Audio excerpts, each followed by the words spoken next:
வணக்கம். சர்வர் சுந்தரம் படத்தை நம்மளால மறக்கவே முடியாது.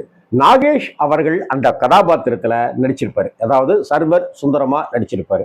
நாகேஷ்க்கு பதிலா வேறு எந்த ஒரு ஹீரோ நடிச்சிருந்தாலும் அந்த படம் இவ்வளவு பெரிய வெற்றியை தந்திருக்குமாங்கிறதும் கேள்விக்குறிதான். தந்திருக்காதுங்கிறது அசைக்க முடியாத வார்த்தை அது. பாலச்சந்தர் சாருடைய கதை வசனத்துல கிருஷ்ணன் பஞ்சு இரட்டை இயக்குனர்கள் டைரக்ஷன்ல ஏவிஎம் தயாரித்த படம் தான் சர்வர் சுந்தரம். கிட்டத்தட்ட படத்தினுடைய ஒவ்வொரு காட்சியிலையும் பாலச்சந்தர் தெரிஞ்சுக்கிட்டே இருப்பாரு. அந்த அளவுக்கு தன்னுடைய கதையையும் வசனத்தையும் அப்படி கையாண்டிருப்பார் பாலச்சந்தர் சார். இந்த படத்துல தமிழ் சினிமா உலகத்திலேயே இந்த படம் ஒரு முக்கியமான படம். ஏன்னாக்கா ஒரு சினிமா படப்பிடிப்புங்கிறது எப்படி நடத்துது, ஒரு கேமரா எப்படி மூவ் ஆகுது, மழை வர காட்சியை எப்படி படமாக்குறாங்க, காத்து இலை சருகுகள்லாம் பறக்கிறது அப்படிங்கிறதெல்லாம் எப்படி பண்றாங்க, ஒரு குதிரையில ஹீரோ பறந்துட்டு இருக்கான்னு காமிக்கிறாங்களே அதை எப்படி எல்லாம் காமிக்கிறாங்க அப்படிங்கிறத இந்த படத்துல பட்டவர்த்தனமா தெளிவா தெளிவுரா காமிச்சிருக்கிறது தான் இந்த படத்தினுடைய மிகப்பெரிய சாதனை. சர்வர் சுந்தரம் படத்தை பொறுத்த வரைக்கும் இந்த படத்தை பத்தி முக்கியமான பல விஷயங்கள் இருக்கு. திரைக்கு பின்னாடி நடந்த ஒரு விஷயத்த பேசலாம் இருக்கேன். சர்வர் சுந்தரம் படத்துல நடிக்கணுங்கிற ஆசை கொண்ட அந்த நாகேஷ் சர்வரா இருப்பாரு. தன்னுடைய நண்பர் முத்துராமன் மூலமாக சினிமாவில் அவருக்கு ஒரு சான்ஸ் கிடைக்கும். அதன்படி அவருக்கு சினிமாவில் நடிக்க வந்துருவாரு. அப்படி நடிக்க வரும்போது அந்த இடத்துல ஒரு டைரக்டர் நடிக்கணும். ஒரு டைரக்டர் கதாபாத்திரத்துக்கு ஒருத்தர் நடிக்கணும். யாரை கூப்பிடலாம்? அப்படி கூப்பிடுறவர் அந்த இடத்துக்கு ஒரே ஒரு சீன் தான் வருவாரு. ஆனா ஸ்கோர் பண்ணிட்டு போயிடணும். அப்படின்னு இருக்கும்போது எல்லோருடைய தேர்வும் ரங்காராவ் அப்படின்னு இருந்தது. ரங்காராவ் ஆனக்க தமிழ்ல தெலுங்குல அப்படின்னு பயங்கர பிஸியா இருக்கிற நடிகராச்சே. ஒரு அரை நாள் மட்டும் நடிச்சு கொடுத்துட்டு போவாரா? கொஞ்சம் கடுமையா இருப்பாரு, கூடுதல்லாம் சம்பளம் கேட்பாரு, என்ன செய்யறது அப்படின்னு இருக்கும்போது நாகேஷ் அவர்கள் எனக்கு அவர் நல்ல பழக்கம்தான், நான் நல்லா ஜெயிக்கணும் அப்படின்னு சொல்லிட்டு ரங்காராவ் ஐயாவுக்கு அண்ணாவுக்கு எனக்கு ரொம்ப என் மேல ஒரு பிரியம் உண்டு, நான் வேணா கேட்டு பாக்குறேங்க அப்படின்னு சொல்ல எஸ்வி ரங்காராவ் சரி அப்படின்னு சொல்றாரு. அவங்கடா நடிச்சு கொடுத்துறடா, ரைட்ரா, எப்போ வரணும் அப்படின்றாரு. சரி, இன்னைக்கு வரணுமா, இந்த தேதியா, ரைட், ஓகே வந்துடுறேன் அப்படின்னு சொல்லிட்டாரு. சரின்னு எஸ்வி ரங்காராவ் வர்றாரு.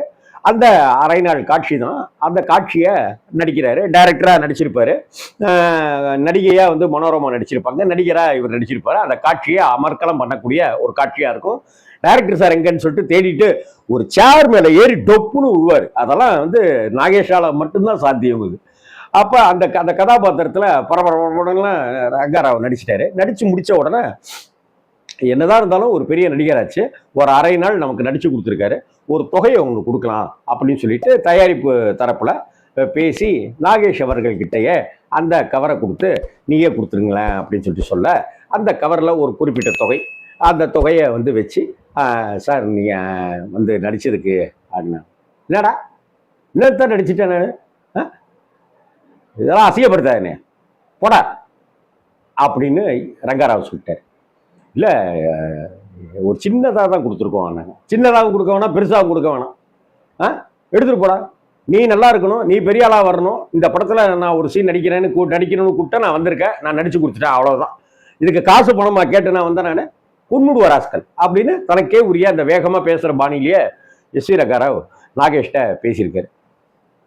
அப்புறம் கார் வரைக்கும் போய் வழி அனுப்பி நாகேஷ் வழி அனுப்பிட்டாரு. அந்த கவரை எஸ்வி ரங்காராவ் கடைசி வரைக்கும் பணத்தை வாங்கிக்கவே இல்லை. அப்போ காரில் ஏறி உட்காந்தோன்னா ரொம்ப நன்றி அப்படின்னாங்க. நன்றிலாம் இருக்கட்டும், பணமாக தர நீ எனக்கு, பணம்லாம் வேணாம் அப்படின்னு சொல்லி எஸ்வி ரங்காராவ் நாகேஷ் கிட்ட ஒன்று கேட்டிருக்காரு. என்ன அப்படின்னு சொன்னால், ஒரு விஸ்கி பாட்டில். அன்னைக்கு தேதிக்கு அந்த விஸ்கி தான் உலகத்திலேயே மிக உயர்ந்த ரக விஸ்கி, மிகப்பெரிய அளவில் பாப்புலரான விஸ்கி. அந்த பேரை சொல்லி அதை மட்டும் ஒரு ஃபுல்லாக அனுப்பிச்சி வச்சிரு அப்படின்னு சொல்லி நாகேஷ் கிட்ட சொல்ல, நாகேஷ் சிரிச்சுக்கிட்டே தேங்க்ஸ் சொல்லிட்டு அதற்கு பிறகு ஒரு ஃபுல் பாட்டில் அனுப்பிச்சு வச்சிருக்காக ஒரு கதை ஒன்று உண்டு, ஒரு சம்பவம் ஒன்று சொல்லப்படுது. இதில் நாகேஷும் அந்த காலத்தில்